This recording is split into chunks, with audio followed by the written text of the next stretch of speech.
எங்க அத்தனை பேரையும் ஒரே மாளிகையாக நீர் கட்டி கொண்டிருக்கிறீர். எங்க அத்தனை பேரையும் ஜீவ கற்களாக வைத்திருக்கிறீர். நாங்கள் இணைந்து உம்முடைய மனவாட்டியாய் கற்புள்ள கன்னிகையாய் ஆண்டவரே உம்மை சந்திக்க எங்களுக்கு கிருபை பாராட்டுவீராக. மகிமையுள்ள கரத்தில் எங்களை தாழ்த்துகிறோம் எங்கள் ஆண்டவர் இயேசு கிறிஸ்துவின் நாமத்தில் பிதாவே. அல்லேலூயா. 2 கொரிந்தியர் 3:18 சொல்லுது, மகிமையின் மேல் மகிமை அடைந்து மறுரூபமாக்கப்படுகிறோம் அப்படின்னு இருக்கிறது.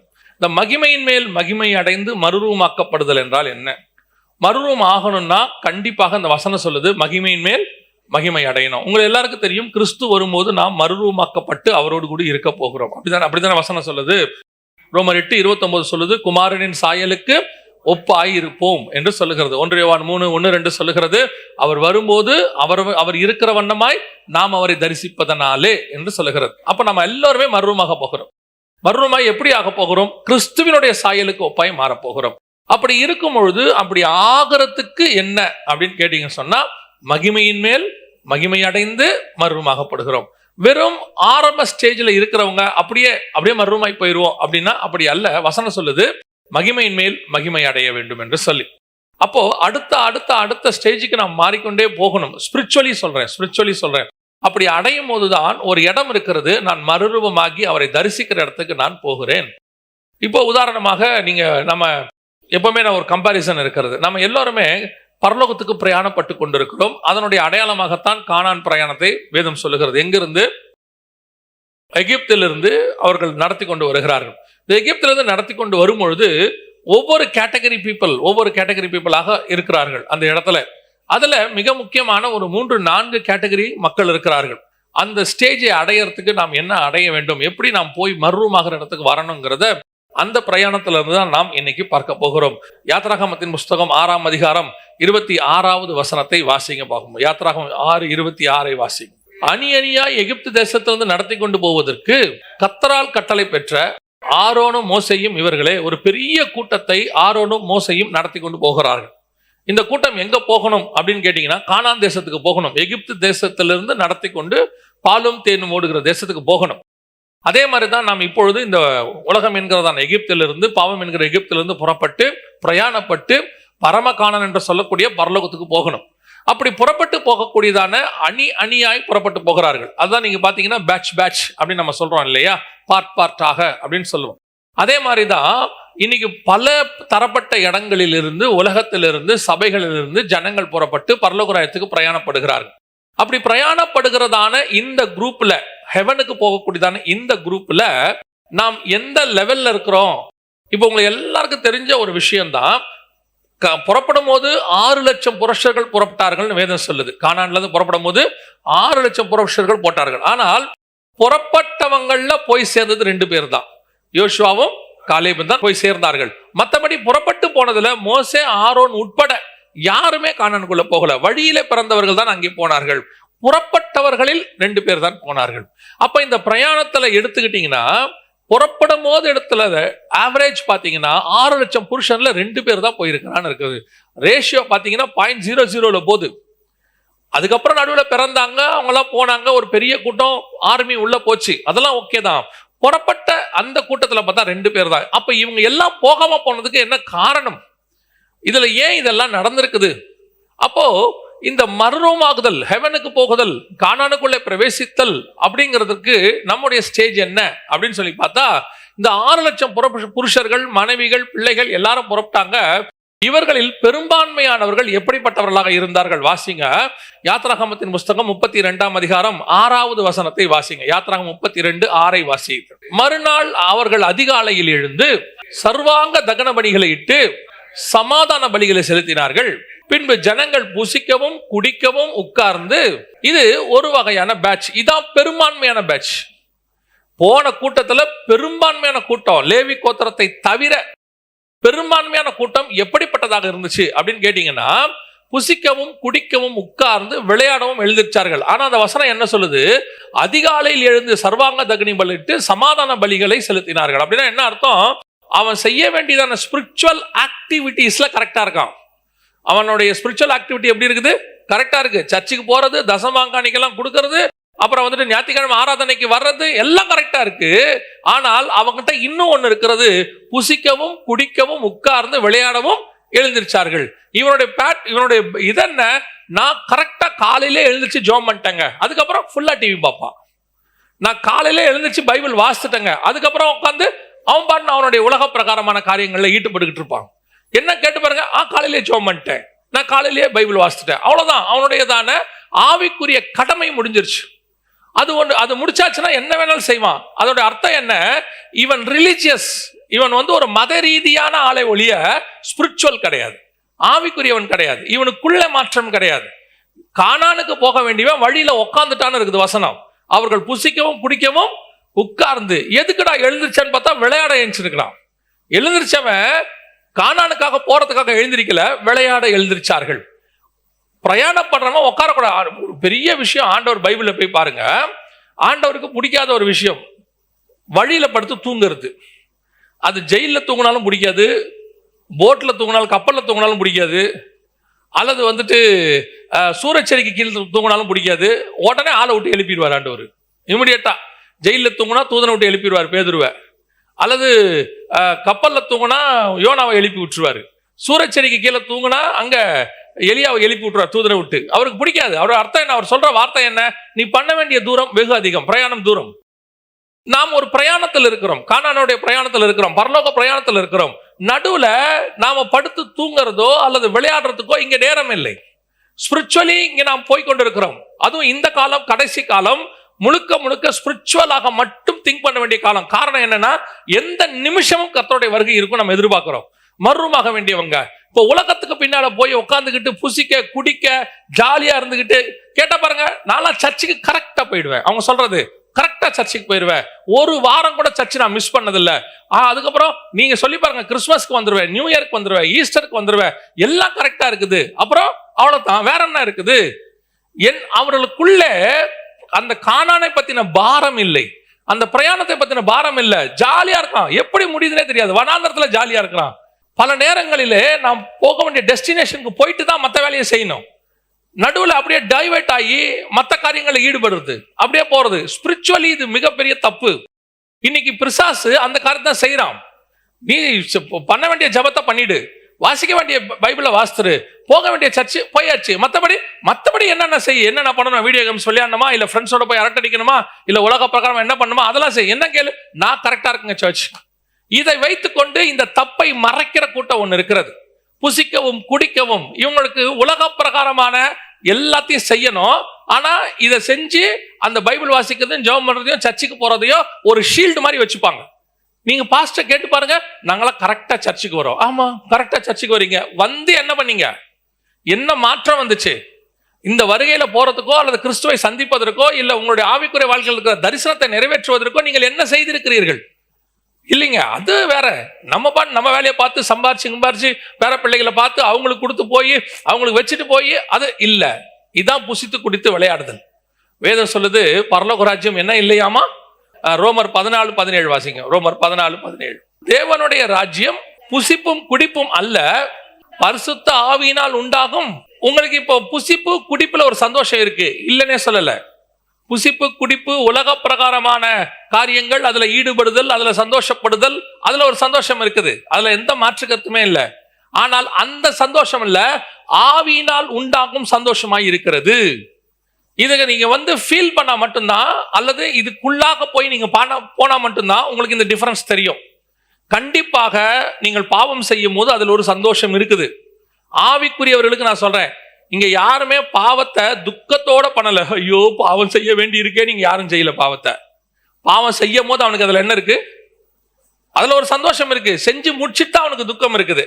செஞ்சு முடிச்ச பிறகு ஒரு குற்ற உணர்வு வருது, ஐயோ நான் பாவம் செஞ்சுட்டேன்னு. ஆனா செய்யும் போது அதுல என்ன இருக்கு? அவனுக்கு ஒரு சந்தோஷம் இருக்கு. இது மாம்சத்தினால் உண்டாகிற சந்தோஷம். ஆனா வசனம் சொல்லுது ஆவியினால் உண்டாகும் சந்தோஷமா இருக்கிறது. புசிப்பினாலும் குடிப்பினாலும் வரக்கூடிய சந்தோஷம் அல்ல, உலகத்துல நீ அனுபவிக்கிறதுனால வரக்கூடிய சந்தோஷம் அல்ல, உலகத்துல நீ என்னென்னலாம் ஜாலியா இருக்குதோ ஆனா பாவம் இல்ல. நிறைய பேருக்கு தான் ஒரு பிரச்சனை இருக்குது. இப்ப நான் சொல்லக்கூடியது பாவத்தினால் வரக்கூடிய சந்தோஷங்கிறது வேற. நீங்க கர்த்தருடைய சித்தத்தை செய்யாம வேற ஒரு சித்தத்தை செய்றீங்கல்ல, அப்பவும் அதுல ஒரு சந்தோஷம் இருக்குது, அதுவும் இருக்கு. ஆனால் தேவ சித்தத்தை செய்யும் போது ஒரு சந்தோஷம் இருக்குல்ல, அதுக்கு இது ஈக்குவல் ஆகாது. புரியுதா? நீங்க அதை ஃபீல் பண்ணா மட்டும்தான் புரியும். உதாரணமா யாராவது நம்ம கூட ஸ்பிரிச்சுவலி தான் சொல்றேன், காலையில பேசினாங்கன்னா பேசாம இருந்தாங்கன்னா நமக்கு துக்கமா இருக்குது இல்லையா? காலையில இருந்து ஃபோன் வரல, நான் என்னை வச்சே சொல்றேன்னு வச்சுக்கோங்களேன். யாராவது நம்ம கிட்ட பேச வேண்டியவங்க காலையில பேசல, நம்ம கொஞ்சம் துக்கமா இருக்குது. ஐயோ ஏன் பேசல, எதனால பேசல அப்படின்னு துக்கமா இருக்குது. ஒரு நாள் அப்படி ஒரு காரியம் நடக்கும்போது காலையில் எழுந்திரிச்சு பைபிள் வாசிக்கிறேன். வாசிக்கும் போது நான் சகரியா புஸ்தகம் வாசிச்சுட்டு இருக்கிறேன். வாசிக்கும் பொழுது அதுல கர்த்தர் இதுவரைக்கும் வாசிக்கும் போது கிடைக்காத ஒரு ரெவலேஷன் ஒன்று அதுல கொடுக்குறாரு. அதை வாசிக்கும் போது ஆண்டவர் ஒரு வெளிப்பாடு கொடுக்குறாரு. அந்த வெளிப்பாடு அதை வாசிச்சு அதோட கனெக்டிங் வசனங்களுக்குள்ள போக போக போக இப்ப இவங்க பேசலன்னு ஒரு துக்கம் இருந்துச்சு இல்ல, அந்த துக்கமே மறந்து போச்சு. மறந்து போய் பரிசுத்த ஆவியினால் உண்டாகும் சந்தோஷம் வந்துருச்சு. அந்த நேரத்துல யார் போன் பண்ணாலும் எடுக்க தோணாது. நான் சொல்லுங்க புரியுதா? அந்த போன் பண்ணும் போது ஒரு சந்தோஷம் இருக்கு, இவங்க போன் பண்றாங்க பேசணும், சந்தோஷம் இருக்கு. அந்த சந்தோஷத்தை விட இந்த வேதத்தை வாசிக்கும் போது, தியானிக்கும் போது, ஒரு வெளிப்பாடு கிடைக்கும் போது, ஜபத்துல இருக்கும் போது, ஆவியில நிரம்பும் போது, ஆவியானவர் உன்னோடு கூட பேசிக்கிட்டு இருக்கும் போது அதே சந்தோஷம் கொடுக்கக்கூடிய போன் வந்தாலும் நீ எடுக்க மாட்டீங்க. ஏன்னா அதை விட மேலான சந்தோஷம் இதுதான். அதுதான் ஆவியினால் உண்டாகிற சந்தோஷம். இந்த சந்தோஷம் இருக்கிறவனுக்கு புசிப்பும் குடிப்பும் சந்தோஷமாக இருக்காது. இந்த சந்தோஷம் இருக்கிறவனுக்கு எழுந்து விளையாடுறது சந்தோஷமாக இருக்காது. இந்த சந்தோஷத்தை அனுபவிக்காதவனுக்கு தான் இது சந்தோஷமா இருக்கும். திருப்பி சொல்றேன், இது பாவம் அல்ல. புசித்து குடிக்கிறது பாவம் அல்ல. ஆனா இதை விட மேலான சந்தோஷத்தை அனுபவிக்க வேண்டிய நீங்கள் அதை அனுபவிக்காமல் இதை சந்தோஷமாக நினைக்கிறீங்கல்ல, அதுதான் பாவமாக மாறுகிறது. கர்த்தர் உங்களுக்கு பரிசுத்த ஆவியினால் உண்டாக்குற சந்தோஷம் இருக்கு. அது எதனால வராது? புசிப்பினாலும் குடிப்பினாலும் வராது. உலக பிரகாரமாக எந்த சந்தோஷத்தினாலும் அந்த சந்தோஷம் உங்களுக்கு வரவே வராது. அது பரிசுத்த ஆவியினால் உண்டாக்குற சந்தோஷம். இந்த ஜனங்களிடத்தில் காரணம் என்ன? இவர்கள் அந்த சந்தோஷத்துக்கு போகவே இல்லை.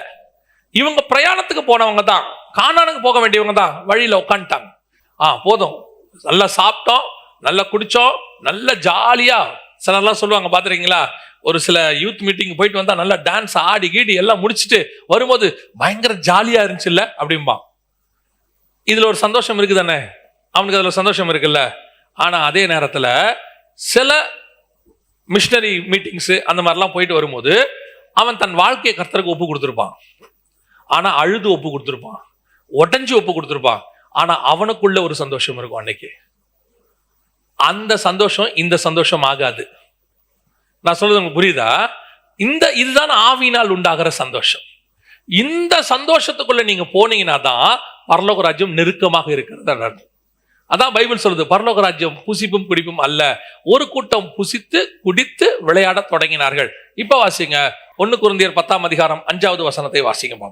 அப்படி இருந்தும் அதிகமான பேர்களிடத்தில் தேவன் பிரியமாய் இருந்ததில்லை. அப்படின்னா என்ன அர்த்தம்? இந்த ஜனங்களை இவர் தான் அழைச்சார். இவங்களும் அழைப்பு பெற்றவங்க, ரட்சிக்கப்பட்டவங்க, அதாவது எகிப்திலிருந்து மீட்கப்பட்டவங்க, ஆட்டுக்குட்டியின் ரத்தத்தினால தங்கள் நிலைக்காலில் பூசப்பட்டு அதிலிருந்து விடுதலையானவங்க, மோசையினாலே செங்கடல்ல ஞானஸ்தானம் பெற்றவர்கள், அக்கினி ஸ்தம்பம் மேகஸ்தம்பத்தினாலே ஞானஸ்தானம் பெற்றவர்கள். உங்களை என்னையும் பத்தி சொல்றேன். இந்த காலத்துல எடுத்துக்கிட்டோம்னா இயேசுவினால கழுவப்பட்டு தண்ணியில பரிசுத்தாவில அக்னியில ஞானஸ்தானம் பெற்று பிரயாணப்பட்டுக்கிட்டு இருக்கிற சபையில் இடத்துல வேதம் சொல்லுகிறது, அப்படி இருந்தும் அவர்களில் அதிகமான பேரிடத்தில் தேவன் பிரியமா இருக்கல. ஏன் பிரியமா இருக்கல? இவன் புசித்து குடித்து விளையாடுற கூட்டம். இது அந்த சந்தோஷம் அல்ல. அவர்கள் கொடுக்கிற சந்தோஷம் அநித்தியமானது, இந்த சந்தோஷம் நித்தியமானது. இது கானானுக்குள் கொண்டு போய் சேர்க்கக்கூடியதாக இருக்கிறது. இந்த சந்தோஷத்தை அனுபவிக்கும்படி, அதனால இதை விரும்பாம புசிச்சு குடிச்சு அப்படியே போகிற கூட்டத்தை ஆண்டவர் சொல்றாரு, அநேகர் இடத்துல அவர் பிரியமா இருக்கவில்லை. அவர் அழைச்ச ஜனம்தான், அவர் அபிஷேகிச்சவங்க தான், அவருக்கு அவர் நாமத்துல ஞானஸ்தானம் எடுத்தவங்க தான், அவருக்காக பிரயாணப்படுறவங்க தான். ஆனா வேதம் சொல்லுது, கர்த்தர் என்ன செய்யலையா? பிரியமா இல்ல. நம்ம மேல கர்த்தர் பிரியமா இருக்கிறாரா? இன்னைக்கு நம்முடைய ஆவிக்குரிய நிலைமை என்ன கூட்டத்துல நாம் இருக்கிறோம்? புசித்து குடித்து விளையாடுற கூட்டத்துல இருக்கிறோம். இன்னைக்கு அதான் இருக்கு. நிறைய சர்ச்சை அதுதான் போயிட்டு இருக்கு. நல்லா ஜாலியா சாப்பிட்டு ஒரு சர்ச்சினாலே நல்லா ஜாலியா இருக்கிற இடமா மாறிக்கிட்டு இருக்குது. நான் சொல்றேன், சர்ச் என்பது ஜாலியா இருக்கிற இடம் இல்ல, சர்ச் என்பது மகிமையினால் நிறைந்திருக்கிற இடம். அது உள்ள ஒரு சந்தோஷம் இருக்கு, அதை அனுபவிக்கிற இடம். அல்லேலூயா. 2வது ஒரு கூட்டம் இருக்கு, அதுலயே வாசிங்க. யாத்ராகமத்தின் புஸ்தகம் 24ஆம் அதிகாரம் 1வது வசனத்தை வாசிங்க பார்ப்போம். பின்பு அவர் மோசேயை நோக்கி, நீயும் ஆரோனும் நாதாபும் அபியூவும் இஸ்ரவேலின் மூப்பரில் 70 பேரும் கர்த்தரிடத்தில் ஏறி வந்து தூரத்திலிருந்து பணிந்து கொள்ளுங்கள். இது பாருங்க, இப்ப இந்த புசித்து குடித்து இருக்கிற கூட்டத்துல இருந்து ஒரு கூட்டத்தை கர்த்தர் என்ன செய்யறாரு? டிஃபரன்ஷியேட் பண்ணி எடுக்கிறார். அதாவது வேறுபாடு உள்ள வாழ்க்கைக்கு கொண்டாடுறார். நீங்க எல்லாம் அதுல இருந்து புறப்பட்டு நீங்க ஒரு 70 பேர் வந்துருங்க. யார் வரணும்? ஆரோன், நாதா, அபியூ, மோசே, அதோட கூட ஒரு 70 பேர். நீங்க என்ன பண்ணுங்க, இந்த புசித்து குடித்து விளையாடுற கூட்டத்தில் என்ன செஞ்சிருங்க, இவங்களை ஒரு 70 பேரை செலக்ட் பண்ணிருப்பா, இவங்களை தனியா எடுத்துருன்ட்டார். ஆனா சொல்லிட்டு ஒரு கமா ஒண்ணு போடுறாரு பாருங்க. திருப்பி வாசிங்க அந்த வசனத்தை. பின்பு அவர் மோசேயை நோக்கி, நீயும் ஆரோனும் நாதாபும் அபியூவும் இஸ்ரவேலின் மூப்பரில் 70 பேரும் கர்த்தரிடத்தில் ஏறி வந்து, எங்க இருந்து? கீழே இருக்கிற கூட்டத்தில இருந்து நீங்க என்ன செஞ்சிருங்க, கொஞ்சம் மேல ஏறி வந்துருங்க. கர்த்தரிடத்தில் ஏறி வந்து, ஏன் அந்த தூரம்ன்ற வேர்டு இருக்குது? அடுத்த வசனம் வாசிங்க. மோசே மாத்திரம் கர்த்தரிடத்தில் சமீபித்து வரலாம், அவர்கள் சமீபித்து வரல் ஆகாது. ஏன்? டிஃபரன்ஷியேட் பண்ணிட்டாரு, வேறு பிரிச்சுட்டாரு. அந்த 6 லட்சம் புருஷர் பிரயாணப்பட்டவங்கள புசித்து குடித்து விளையாடுற கூட்டத்தில இருந்து ஒரு கூட்டத்தை டிஃபரன்ஷியேட் பண்ணிட்டாரு. 70 பேரை செலக்ட் பண்ணு, ஒரு 3 பேரை செலக்ட் பண்ணு அப்படின்னு சொல்லிட்டாரு. ஆனா கொஞ்சம் டிஸ்டன்ஸ்ல நிக்க சொல்லு, அவங்க ரொம்ப கிட்ட வர வேணாம்னு சொல்லுங்கிறாரு. சமீபித்து வரலாகாது. இதுல என்னங்க ஒரு பாகுபாடு இருக்குது? நீங்க தானே வேறு பிரிச்சீங்க, நீங்க தானே தனியா கொண்டு வர சொன்னீங்க. அதுவும் ஏறிவான்னு சொல்றீங்க. சமபூமியிலிருந்து ஏறிவானா கொஞ்சம் ஆவிக்குரிய ஸ்டாண்டர்ட் மேல போகுது, வளர்ச்சி அடையுது, ஆண்டவர் வேறு பிரிக்கிறார். ஆனால் ஏன் சமீபித்து வரலாகாது? இங்கதான் அடுத்த ஒரு காரியம் இருக்கிறது. இவங்களும் இப்போ ஒரு உதாரணத்துக்கு நான் சொல்றேன். விசுவாசி கூட்டம் இதுக்கு முன்னாடி இருந்தது, நம்ம அத்தனை பேருமே விசுவாச கூட்டம். அந்த விசுவாச கூட்டத்துல இருந்து கர்த்தர் கொஞ்சம் வேறு விரிக்கிறார். அது ஊழியத்துக்கோ அல்லது ஒரு கனமான காரியத்துக்கோ தரிசனத்துக்கோ ஏதோ ஒண்ணுக்கு கர்த்தர் உங்களை என்ன பண்றாரு, வேறு பிரிக்கிறார். ஆனா கொண்டு வர அவர் சொல்லிட்டாரு, அந்த டிஸ்டன்ஸ்லயே அவன் இருக்கட்டும், ரொம்ப கிட்ட வர வேணான்னு சொல்றாரு. ஏன்? இவர் தான் சூஸ் பண்ணாரு, இவர் தான் ஊழியத்துக்கு அழைச்சாரு, இவர் தான் எல்லாம் செஞ்சாரு, மேல வான்னு சொன்னாரு. வர சொன்னவர் ஏன் ஒரு குறிப்பிட்ட டிஸ்டன்ஸ்ல நிக்க சொன்னாரு? வாசிங்க 11வது வசனத்தை வாசிங்க பார்ப்போம். தம்முடைய கையை நீட்டவில்லை, அவர்கள் தேவனை தரிசித்து. யாரு இவங்க? என்ன பண்ணிருக்கிறாங்க? கீழே இருக்கிற கூட்டம் கிடையாது, கொஞ்சம் ஸ்பிரிச்சுவலி வளர்ச்சி தான். தேவனை தரிசிக்கிறாங்க, மகிமை தெரியுது, கர்த்தரை பார்க்கறாங்க, அவருடைய தான அந்த சொகுசாவை போல இருக்கிறாரு, எல்லாம் தெரியுது அவங்களுக்கு, எல்லாம் பார்க்கறாங்க. ஓ சூப்பர், காட பார்க்கறாங்க. சரி, தேவனை தரிசித்து பின்பு குசித்து. இவங்கிட்டையும் அதே பிரச்சனை தான் இருக்குது. ஆனா இவன் புசித்து கொடுத்தது கீழே உள்ளவங்களோட இல்ல, கொஞ்சம் டிஃபரெண்டா மேல வந்து. இவங்கிட்டையும் வேற ஒரு ப்ராப்ளம் இருக்குது.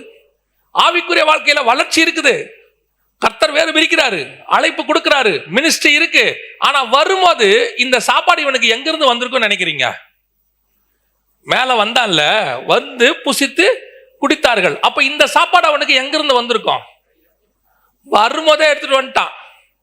என்னதான் ஆவிக்குரிய வாழ்க்கையில மேல வந்தாலும் ஒரு சிலருக்கு கீழே இருக்கிறது மேல இருக்கும், அதை கூடவே தூக்கிட்டு வருவான். அதனாலதான் ஆண்டவர் திருப்பி திருப்பி சொல்வாரு, எல்லாவற்றையும் விட்டு என்னை பின்பற்றி வா. பழையவைகள் எல்லாம் ஒழிந்து போயின. ஆனா ஒரு சிலர்கிட்ட இன்னும் பழசு இருந்துட்டே இருக்கும். என்னதான் ராகேல் என் தகப்பன் வீட்டில் எனக்கு பங்கில்லைன்னு சொல்லிட்டு யாக்கோபோட கிளம்பி கானானுக்கு வந்தாலும் தகப்பன் வீட்டு சொர்பம் அங்க ஒண்ணு இருக்கும் உள்ளுக்குள்ள, அந்த கூடாரத்துக்குள்ள ஒண்ணு இருக்கும். இவனை கர்த்தர் கையை நீட்டி கூப்பிடுறாரு, வா மேல வா, இந்த 70 பேரை கூப்பிடு அப்படிங்கிறாரு. ஆனா சொல்லிட்டாரு, அவனை கிட்ட வர சொல்லாத, அவனை அங்கேயே நிறுத்துங்கிறாரு.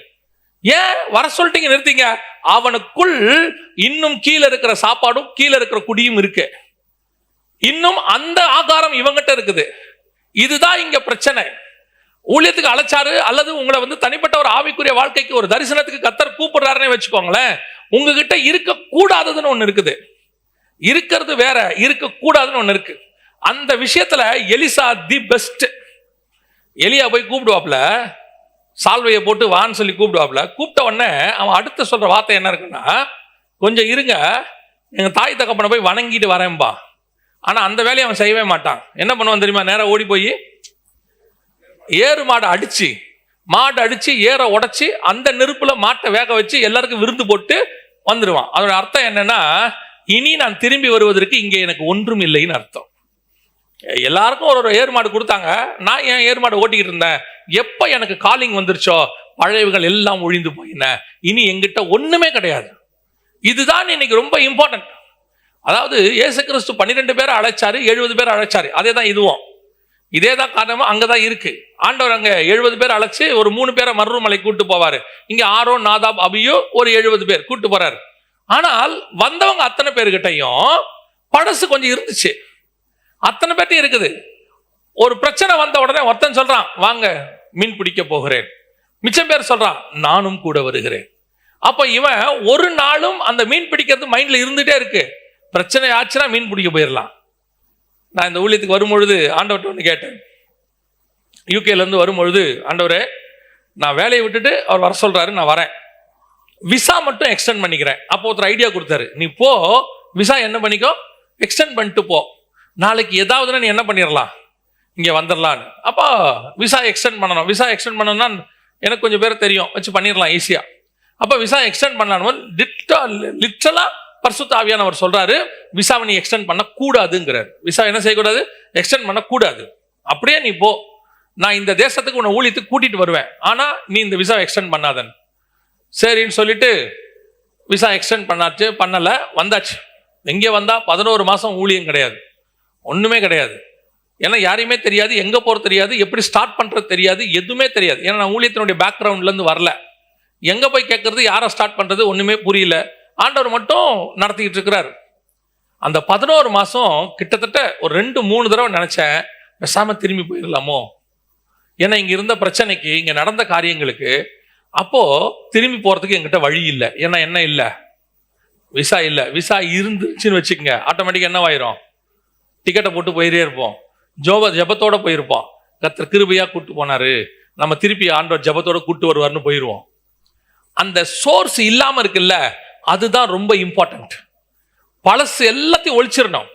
அப்படி மேல வரும்போது ஆண்டவர் சொல்றாரு, அவன் கிட்ட வர வேணான்னு சொல்லு. அவன் வர்றான், வரும்போதே கீழே இருந்து மூட்டை முடிச்சு கட்டிட்டு மேல வரான், கீழே இருந்து எடுத்துக்கிட்டு வரான். அதனாலதான் சில நேரங்களிலே கர்த்தர் நம்மளை எடுத்து வல்லமையாய் பயன்படுத்த முடியாமல் போகிறது. கர்த்தர் எடுத்து நம்ம கிட்ட கொடுக்குற தரிசனத்தை நிறைவேற்ற முடியாம இருக்கு. சில நேரங்களில் கர்த்தர் உங்களுக்கு தரிசனத்தை கொடுக்குறாரு, வாக்குத்தத்தம் பண்றாரு, அப்படி செய்வேன் இப்படி செய்வேன்னு சொல்றாரு. ஆனா அவர் செய்ய முடியாம இருக்கிறதுக்கு இன்னும் உங்ககிட்ட கொஞ்சம் இருக்கு ஏதோ, அது போனா தான் அதை செய்ய முடியும்.